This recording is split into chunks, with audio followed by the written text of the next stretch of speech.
I met this woman the other night, yes I did. She walked up to me in broad moonlight, yes she did, and she said, "Didn't I know you in another life? Seems to me that I was once your wife." I held her stare an awful long time. I looked into hers, she looked into mine. "Once a warrior, always a warrior," she said. "I can tell that you have never been dead. Won't you come with me? I need you to come with me. Won't you come with me now?" Lyrics by Jack Hadley, from Mind Dance.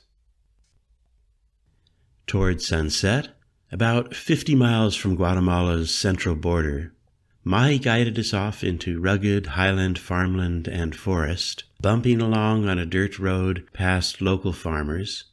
After 10 minutes of first-gear driving, she had me stop at a ramshackle adobe house, barns and corrals.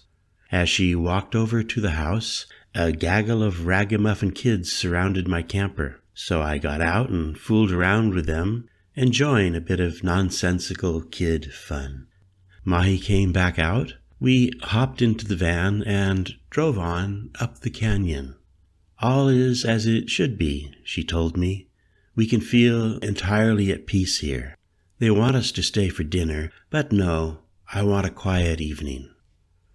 There were no houses at all up this far. The canyon made a big curve and opened up into a meadow surrounded by pines. A few skinny cattle were hanging out grazing, and a bunch of pure white egrets took off in unison from the sandy shore of the river. A perfect spot. It even had a haphazard circle of blackened stones where generations of locals had built their evening fires. The air was pine needle scented like a warm day up at Lake Tahoe, and the slight, soft roar of the river, flowing just a few dozen feet from our camper, became dominant as I turned off the engine. Mahi had fallen silent again, like she often did. I caught myself wondering who she'd brought to this camp in earlier times. That poor guy Daniel, who'd got himself killed? The pall of that still had me tight in my gut. The sun was already gone from the canyon, so I cooked us some food over my Coleman while she got the fire going. We ate quietly beside the warmth of the fire, and some special sort of peace descended on us amidst the river's constant roar and the 3/4 moon coming up just now over a blue haze ridge. The fire crackled, the river gently roared, the moon got higher and lit up the river's fast-moving surface. She stood up and took the plastic plates and cooking pans and utensils and such, and without a word walked away from camp down to the riverside. I gazed at her down there, standing right beside the river, and then, as if merging reality with fantasy, I saw her taking off her clothes. Perhaps feeling my eyes on her, she turned back to me, waved slightly but without any smile at all, and then with zero hesitation waded out into the dark flowing water. She looked like some goddess down there in the moonlight, and right then I saw her make a quick move, diving into the current with a loud splash, and just like that, my lovely vision disappeared almost instantly. I couldn't see her at all. She didn't seem to have surfaced. I went hurrying down to the edge of the pool and looked out over the surface to the middle of the river and saw nothing. She was just gone. "Mahi!" I shouted. No answer. I stripped off my boots and Levi's and waded splashing out into the chill water. The current was close to the bank and quite strong, at least 5 miles an hour, maybe more. She couldn't swim against that. It must have swept her fast downstream and around the bend. I almost plunged into the blackness to find her, but as I took another step into the current and my balls submerged with a chill jolt, I realized that I'd drown just as easily as she would out there.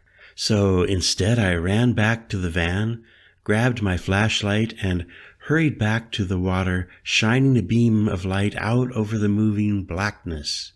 And right then, the strangest feeling came over me. Instead of panicking and running downstream or crying and getting overwhelmed by emotion, I found myself suddenly utterly calm. Zero emotion, no thoughts in my mind, no power at all in my belly. I knew in my gut that there was nothing I could do to change what had happened. She'd just disappeared as if she'd never been there. All I can say is time literally stood still, as I stood there an infinitely long moment with the solitary flashlight beam bouncing off the surface of the water, while some fathomless realization struggled to rise up into my awareness. I have no idea how long I stood there. Then I abruptly turned off the flashlight, pulled on my clothes, and stumbled away from the river, my mind a total blank mess. As I approached the fire, I saw movement and a flash of sparks as someone threw another log onto the flames. Vaguely, I saw a person standing there in the moonlight. I turned on my flashlight and aimed it right at the intruder. Hey, there was Mahi, standing with a blanket around her shoulders, just standing there grinning at me like she was tickled pink that she'd fooled me. I could have killed her for shocking me so bad. With my mind still on overload, I turned and stumbled away from her, walking off blindly into the night down the road along the moonlit river. I could feel my rage pulsing like a wet drum in my left ear. Logic tried to cut in. Either she'd made the decision to swim downstream and then hurry back to the camp just to play that deadly trick on me, or what? As my boots clomped heavy down the dusty dirt road, I had the slight and then gone realization that I hadn't felt so shattered since I found out in a text message that my dad had died. Now again, suddenly, right in the middle of paradise, I'd been shocked to my core. I felt so weak in my knees suddenly that I had to sit down right in the middle of the moonlit path. My breathing wasn't happening at all, and when I tried to tune into my feelings, I ran head-on into the lurking desire, the let-me-die compulsion, to really just let it all go and drift off, pass out, play dead, be gone forever. Enough of all this. When I got back to camp, maybe half an hour later, the fire was low. All the cooking gear was put away, and Mahi was back in my bed. I sat down on a folding chair outside, not ready to confront her. "No, Carlito, I've upset you," I heard her saying to me, her voice light and almost playful. "Don't call me that name," I reacted. "But it fits you so well." "Hey, no more goddamn games tonight," I growled. "As you wish," she said. I sat there a while longer, still seriously caught up in feeling tight and deathly numb. Then I let lifelong routine move me. I got up, brushed my teeth, got undressed. She'd left plenty of room in the bed for me. I slid under the sheets and hefty comforter, got settled with a little huffing and puffing.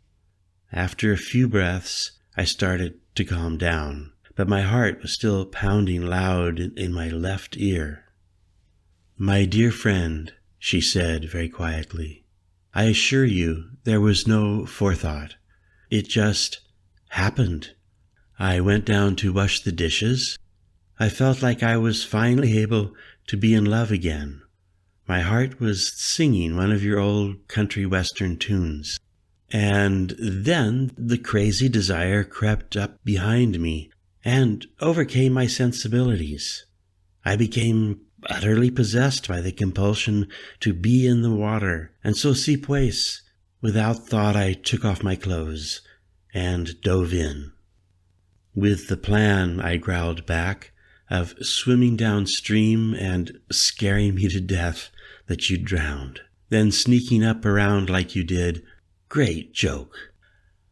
"Oh, that's what you think," she said. "That I've played the ultimate joke?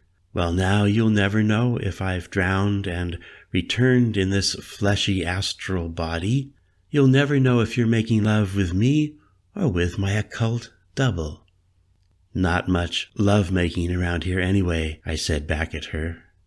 "Juan, please, you're overreacting. Have you no compassion? I almost fucking drowned out there." "Hey," I muttered, "just leave me alone." She was silent a moment. Then, "I'm sorry. I only want to perhaps lighten your load." "Hauling someone like you around," I said. "There's no way to make that a light load." Silence a while. Then, "I only wonder if you can feel it," she said. "Feel what?" "Feel the presence of our ancestors, the ancient ones, those with eternal power and intent. While you were out trying to decide if you would dare have intercourse with a ghost, I was lying here opening to receive insight into why I had thrown my whole life into that deadly water, wondering who is in charge here, who can I trust. And it was then that I remembered that the jade piece was hidden somewhere close by in this camper. I was seeing if I could feel the presence of that great jade rod of the Mayans." My mood, all on its own, was now shifting. "And what came to your mind?" I had to ask.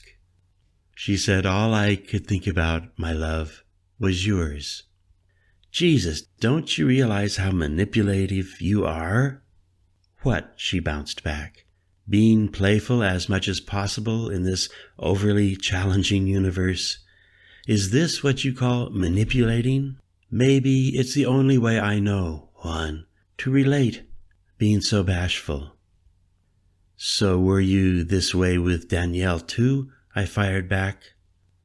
"I'm always just myself," she said. After a while I rolled over to face her, but she'd turned away, and all I got was a naked female shoulder to look at. I could see her breaths coming and going, and I got hit out of the blue with a gigantic gasp of thankfulness that this amazing woman was here in my bed, in my camper, not floating dead and gone down the river. "Hey," I said quietly to her, my vocal cords hardly able to grunt out the words. "Go hey yourself," she grunted back. "You want me to be predictable. You want me to be passive. Talk about boring." "I want you to relate like a grown-up," I said. She rolled fast, almost violently, and fired a hot glance at me. "So I show you where my last lover was murdered. And then I spontaneously baptized myself in the river to wash the blood of Daniel's death from my soul. Yes, it was insane to plunge into that current in the darkness, but something moved me, and I will tell you now, Juan or Professor Hadley or Nocalito or whoever you will prove to be, when spirit moves me to act, I act. If you don't like that, then you are with the wrong woman." She pushed the covers off and sat upright, cross-legged in bed. I didn't realize until that moment that I'd unconsciously grown a dandy but quite embarrassing hard-on. "Ah, Juan," she said with that sensual smile of hers spreading across her face, "even while hating me with your mind, you have grown this for me?" She reached and, without hesitation, took me gently in her fingers. "Si pues, mi Nocalito," she muttered. So just who is this Nocalito?" I asked. "What should I say? He is perhaps the ancient god of our people, who will return to initiate us into the new era." She leaned forward and gently kissed the one-eyed monster. Then she released her grip and sat back upright with a somber expression. "That is our good news," she said. "But Nocalito, he simply cannot release his crazy fire inside me until the appointed time." "But I was already inside you," I said, "up in San Diego." "Mi amor, that doesn't count. No one was watching." "And tonight?" "Juan," she whispered, "beyond the slow flow of linear time, I am already and always have been in love with you. We run so deep, and that is why we shy away. The river has consumed me, and yet I'm still here. Today, Juan, my heart has let go of Daniel. His ghost is gone, and I can finally let my heart open. Ever since my mother was killed, I've felt so utterly alone. With you, I shall risk feeling not alone anymore."